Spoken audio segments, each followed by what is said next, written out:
The wide lecture hall of the Galactic Academy glowed with soft blue light. Rows of young alien students filled the room, their eyes bright with curiosity. Today was supposed to be a special class in xenobiology, and everyone could feel the weight of excitement in the air. Professor Jalen, a tall and thin scholar from the insectoid species known as the Krivans, stepped onto the stage. His long antennae twitched as he activated the large holoscreen behind him. Strange words appeared on the display, chemical names written in the common galactic tongue. These, he began in his calm but commanding voice, are some of the most dangerous and toxic substances known to us. Each of them has caused death or severe suffering to countless species. Your task, young scholars, is to study these toxins, understand their nature, and learn how they affect different forms of life. The students leaned forward, eager but cautious. The first word flashed brightly: ethanol, then came caffeine, then capsaicin. More followed: theobromine, nicotine, sulfur dioxide, acetaldehyde. Every word looked terrifying, glowing like warnings from some forgotten library of poisons. Several students gasped aloud when they saw the list. One reptilian student from the world of Varakar raised his hand. "Professor," he asked, "surely no intelligent species would ever go near these." "Why must we study them?" Professor Jalen's antennae twitched again. "Because knowledge is survival. Many explorers have perished simply because they touched or inhaled something that seemed harmless. Understanding danger is the first step in avoiding it." The room filled with whispers. Some students nodded with agreement. Others shook their heads in disbelief. They all began scribbling notes in their digital slates. But deep inside they were disturbed. One student, Lyra, a soft-skinned aquatic alien, whispered to her friend, "Capsaicin is enough to burn through my people's flesh. Why even mention it here?" Another, a furry, four-armed student from the mountains of Ornac, replied, "I read that caffeine can stop the hearts of my kind instantly. Why would we even imagine touching such things?" The professor let the whispers continue for a few moments before he raised his voice. "Tomorrow we will observe something unusual. I want you all to take notes, record your impressions, and then prepare a report." The holoscreen shifted. At the top, in bold, glowing letters, one word appeared: humans. The class went silent. Every student froze, staring at the name. "Humans?" whispered a small avian student, his feathers trembling. "Yes," the professor said. "Humans. Tomorrow, you will witness how this species interacts with the very substances we have just listed. Prepare yourselves." A wave of nervous laughter spread through the hall. Some thought it was a joke. Others exchanged horrified glances. "Impossible," muttered a scaled student near the back. "They are fragile. They breathe thin air, they bruise easily, their bones are light. They cannot even survive high gravity without machines. How could they withstand toxins? But the rumors," another student said softly. "The rumors claim humans are different, that they eat fire, that they drink poison, that they—" "Enjoy it," Lyra shook her head violently. "That cannot be true. No species could be so reckless. It would be madness." Still, uncertainty filled the air. The students were young but not foolish. They had heard whispers before, tales of humans doing things no rational being would attempt. Some claimed humans swam in freezing water for fun. Others said they climbed mountains with no armor or shield. A few had even heard that humans burned their mouths on purpose by eating spicy food. But this? A list of poisons? Surely this was something else. Professor Jalen closed the display. "You will see the truth for yourselves tomorrow. For now, I advise you to rest and reflect. Think about what you have learned today. And remember, biology shapes culture. When you understand what a species can survive, you begin to understand who they truly are." The lecture ended. The alien students filed out of the hall, buzzing with conversation. The corridors of the academy echoed with their voices. "I heard they can drink ethanol and call it wine." "That is a lie. No species drinks poison for fun. My cousin met a human once. He said they ate something called chocolate. It killed his pet instantly when it licked the crumbs. Maybe the professor only wants to scare us. Humans cannot be that strange." The doubts and debates carried on long into the evening. Inside her quarters, Lyra sat by her water tank, staring at her slate. She typed the words slowly. Assignment, toxic substances. But her mind kept drifting back to the single word on the screen. Humans. Why would the professor show them this? Was it to shock them? To test their thinking? Or was it something more serious? Lyra replayed the list in her head. Ethanol, caffeine, capsaicin, theobromine. Each of these would be fatal to her kind. She could not even imagine touching them. And yet tomorrow she was supposed to watch another species interact with them. She felt fear crawl over her skin like a cold tide. Across the campus, other students were restless as well. Some were curious, excited to see something unique. Others were frightened, convinced the demonstration might be dangerous. What if the humans went mad? What if they poisoned the entire room? By nightfall, rumors filled the academy. Some said humans were secretly immune to all poisons. Others whispered that humans enjoyed pain. A few even believed that the professor was exaggerating, and the humans would collapse after the first sip. But no one truly knew. And as the alien moonlight spilled across the academy towers, the young scholars all lay awake, their minds turning the same thought over and over. Tomorrow, we will discover if humans are monsters or miracles. The next day, the lecture hall had been transformed. Long tables had been arranged in the center, and on them stood containers, bowls, and cups filled with strange items. The alien students filed in nervously, their voices hushed, their eyes wide with expectation. Professor Jalin stood at the front, antennae twitching, his posture firm. "Today, young scholars, you will observe the human species," he said. "Take notes, write down what you see, and remember, what is ordinary for one species may be death for another." The doors at the far end opened and several humans walked in. They wore simple clothes, nothing like armored explorers or soldiers. They smiled casually, waving at the aliens as if greeting old friends. The alien students leaned back in their seats. They had imagined humans would look fierce with claws or spines, but instead they looked soft. Their faces were open and expressive, their bodies upright but not intimidating. To the aliens, this was confusing. How could such fragile beings be dangerous? The first tray was carried forward. Cups filled with dark liquid were placed in front of the humans.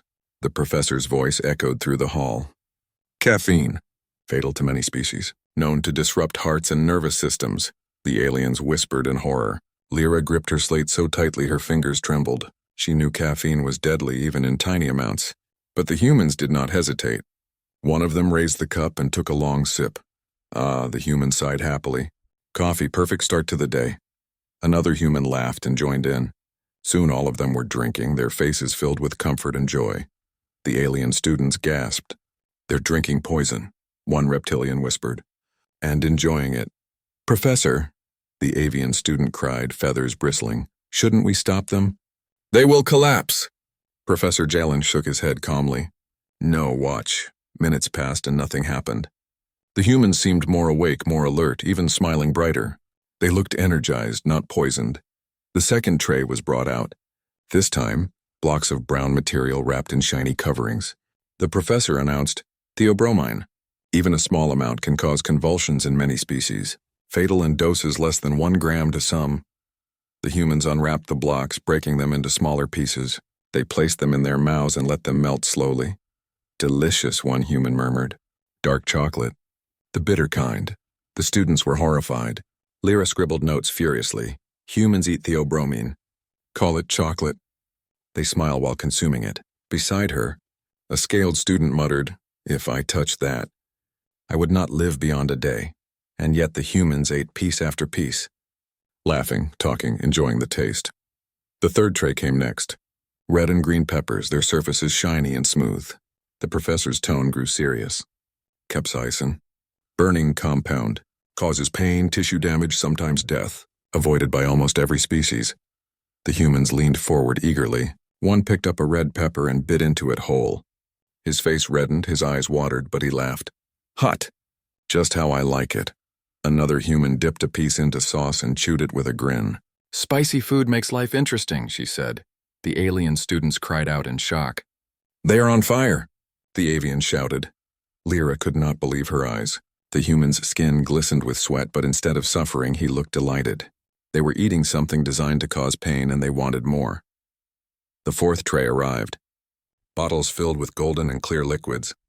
The professor's voice grew solemn. "Ethanol.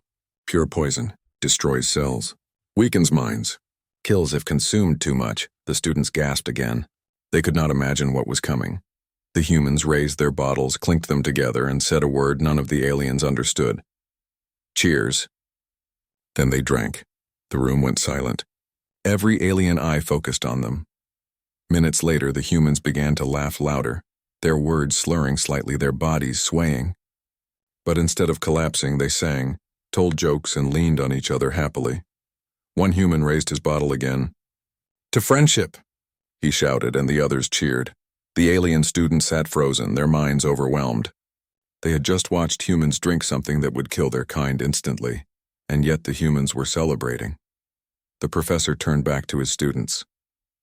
"You see now, humans do not merely survive toxins, they have made them part of their culture.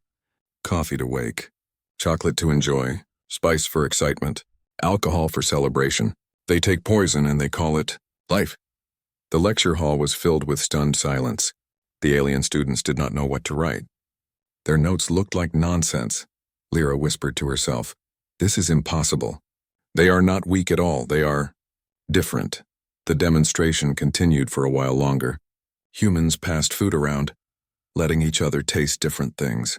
They laughed, coughed, wiped their faces, and kept going.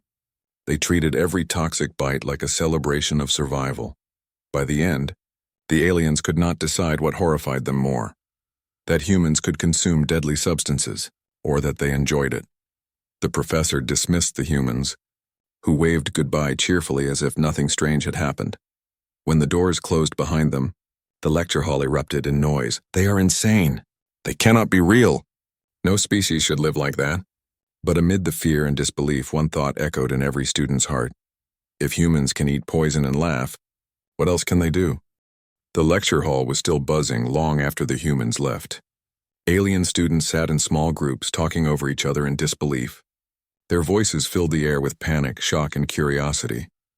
"They cannot be real," whispered the avian student, feathers puffed in fear. "No species eats poison for joy." "They did not just survive it," the reptilian argued, his scaled skin rippling uneasily. They smiled. They celebrated. They made it a ritual. Lyra, the aquatic student, sat quietly with her slate. Her hands shook as she looked at the words she had written. Humans drink ethanol. Humans eat capsaicin. Humans consume theobromine. Humans live. None of it made sense. If she showed these notes to her people back home, they would laugh at her, or call her a liar. At the front of the hall, Professor Jalin raised a hand. His antennae twitched as the voices slowly quieted. "I understand your confusion," he said. "You came here believing humans were fragile. You saw them as soft, harmless creatures, and yet you have now witnessed what they truly are." The hollow screen behind him lit up again, showing images of Earth, oceans, forests, mountains, deserts, a planet both beautiful and dangerous. "Look closely," the professor continued. "This world is what shaped them. Every plant is armed with chemicals. Every animal carries venom, poison, or claws. The weather is violent. The ground shifts with quakes. Even their air burns with fire when lightning strikes. To survive here, one must adapt. But humans did more than survive. They learned to thrive." He tapped a control and the screen showed images of humans farming crops, brewing drinks, cooking food. Where other species avoid danger, humans turn it into culture. They take toxins and transform them into traditions. Coffee in the morning, wine at night, spices in meals, chocolate as gifts. What kills others has become a symbol of joy for them. The student stared at the screen, wide-eyed. Lyra raised a hand slowly. "Professor, what does this mean for the galaxy? If they can consume so much that harms others, what does that say about them?"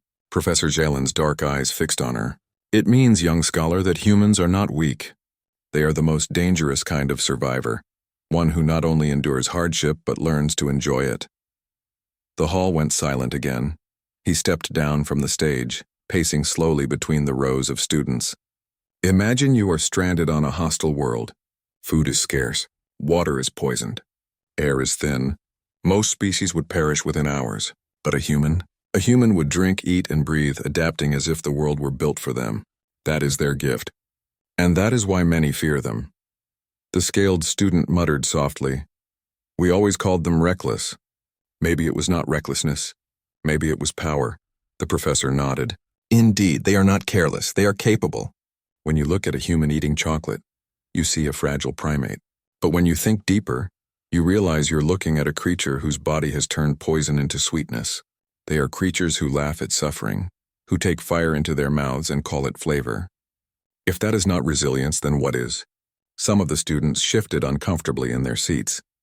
Others scribbled notes, their expressions growing more serious. One of the furry Ornac students raised two of his four hands. "Professor, if they can do all this, why do they appear so gentle?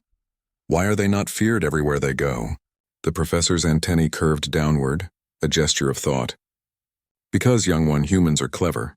They hide behind smiles and kindness. They pretend to be ordinary, until the moment they are tested. Then their true nature appears. Entire empires have underestimated them because of their soft appearance. But history will show you, those who take humans lightly often regret it." The word sent a chill through the room. Lyra leaned back, her mind racing. She remembered how the humans had waved at them cheerfully before eating, how they had laughed while swallowing what should have been death. They did not look like warriors, but now she was not sure what they truly were. The professor turned to the screen one last time.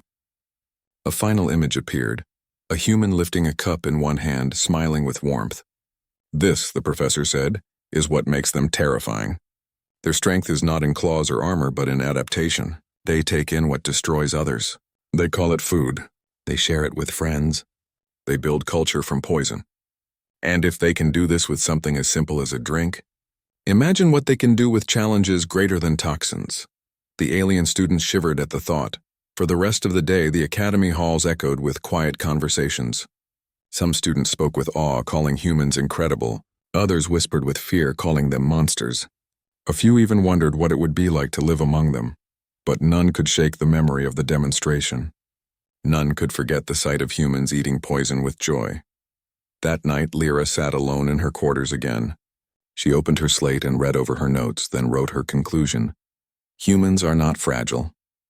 They are the ultimate survivors. They find strength in suffering, and they turn danger into delight. Where we see death, they see life. Perhaps that is why they are feared. Perhaps that is why they are respected. To them, pain is flavor, poison is drink, and survival is celebration. She stopped, staring at her words. Then she added one final line. If the galaxy ever underestimates humans again, it will not be because of ignorance, it will be because we refuse to believe the truth we already witnessed with our own eyes. The lights in her chamber dimmed. Outside, the stars shone over the academy. Somewhere in the galaxy, humans laughed, ate, and lived as they always had, unaware of the fear and fascination they had sparked in a hall full of alien students. And in that silence, Lyra whispered softly, almost with respect, they do not just survive, they endure. They enjoy. They are human.